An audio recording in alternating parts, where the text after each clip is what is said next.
70세까지 정년 보장. 일본은 이미 이렇게 바뀌었다. 나도 이제 곧 정년인데 앞으로 뭘 해야 하지? 이 말, 요즘 직장인들 사이에서 자주 들리는 말입니다. 특히 50대를 넘긴 분들에겐 더 절박하죠. 막상 정년이 다가오면 마음 한구석이 쓸쓸해집니다. 내가 이렇게 끝나는 건가? 하는 허무함도 들고요. 그런데요, 우리보다 먼저 초고령 사회에 진입한 일본은 전혀 다른 길을 걷고 있습니다. 무려 70세까지 정년 보장이라는 듣기만 해도 부러운 제도를 도입한 기업들이 늘고 있다는 사실. 정년 이후, 은퇴 후 삶에 대한 고민이 깊어지는 지금, 우리는 일본의 변화에서 어떤 힌트를 얻을 수 있을까요? 일본, 왜 70세 정년을 추진하게 됐을까?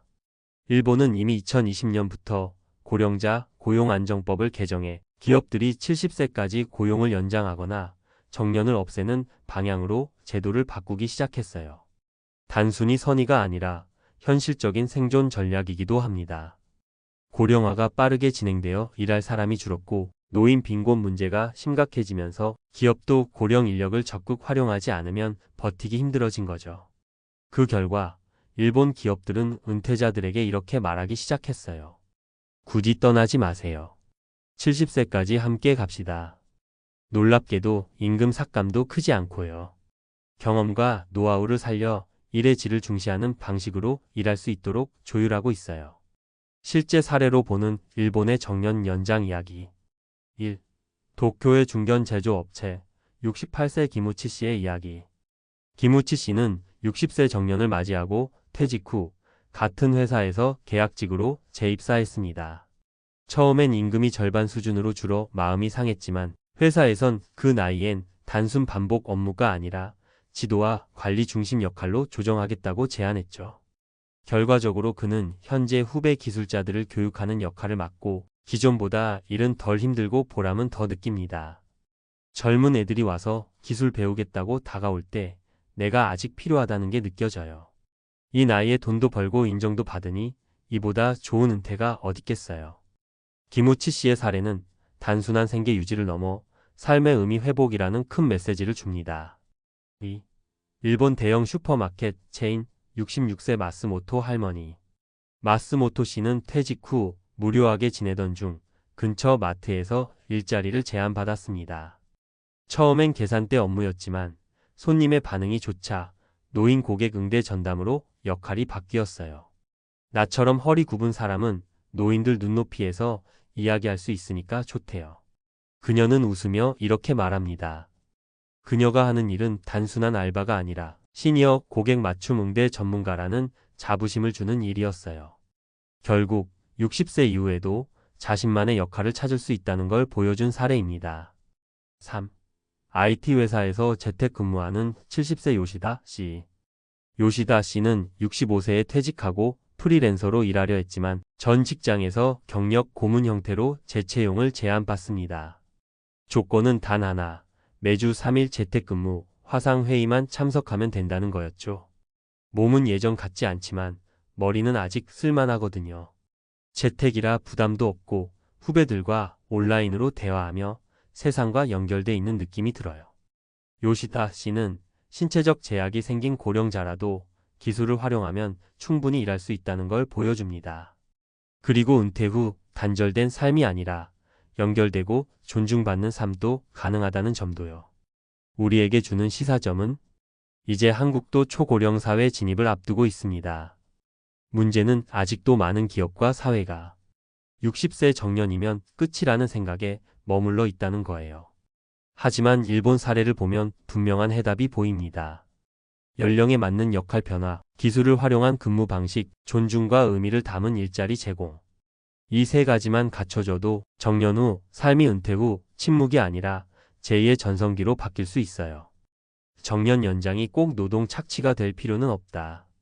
물론 어떤 분들은 이렇게 생각하실 수도 있어요. 나이 들어서까지 일해야 하나? 좀 쉬고 싶다. 맞습니다. 하지만 현실은 연금도 부족하고 물가는 오르며 노후 생활비가 턱없이 모자라다는 겁니다. 그럴 바엔 원할 때까지 체력에 맞게 의미 있는 일을 계속할 수 있는 기회가 있는 사회가 훨씬 낫지 않을까요? 마무리하며 70세까지 정년 보장. 일본은 이미 그렇게 바뀌고 있습니다. 단순히 나이만 먹는 게 아니라 일할 수 있는 능력과 의지가 있다면 계속 일할 수 있는 사회, 그게 바로 초고령 사회에서 살아남는 방법입니다. 우리도 이제 선택해야 할 때입니다. 정년 이후를 마침표로 볼 것인지 아니면 쉼표로 두고 다시 출발할 것인지. 정년 60세 이대로 괜찮을까? 일본에서 배우는 은퇴 이후의 새로운 삶. 일본이 70세까지 정년을 보장하는 이유는 단순히 고령화 때문만은 아닙니다. 그 이면엔 일을 멈추면 삶도 멈춘다는 위기감이 깔려 있어요. 사람은 생각보다 쉽게 무너집니다. 현역에서 물러나는 순간 사회에서 역할이 사라지고 누군가에게 필요 없다는 느낌이 들기 시작하면 신체와 정신 모두 급속도로 쇠퇴해요. 이걸 일본은 겪었고 그래서 결단을 내린 겁니다. 정년을 연장하고 고령자도 일할 수 있도록 구조를 바꿨어요. 그럼 우리는요? 이제 막 초고령 사회에 진입하는 대한민국, 어떤 준비를 해야 할까요? 1. 은퇴 후에도 일할 수 있다는 마인드셋이 먼저입니다. 우리나라에선 아직도 정년 완전한 은퇴로 생각하는 분들이 많아요. 하지만 이제는 발상을 바꿔야 합니다. 퇴직은 끝이 아니라 역할의 전환이다. 이게 핵심이에요. 몸은 예전 같지 않아도 경험과 지혜는 더욱 깊어지죠. 이걸 살릴 수 있는 자리를 찾아야 합니다. 예를 들어 직접 창업을 하거나 컨설팅, 강의, 코치 활동처럼 전문성 기반 일로 이어가거나 시간제나 재택근무 같은 유연한 일자리도 도전할 수 있어요. 은퇴는 일의 방식이 바뀌는 것이지 능력이 사라지는 건 아니거든요. 2. 국가와 기업의 시스템도 함께 바뀌어야 합니다. 개인의 노력만으론 부족해요. 제도적 변화도 꼭 따라줘야 해요.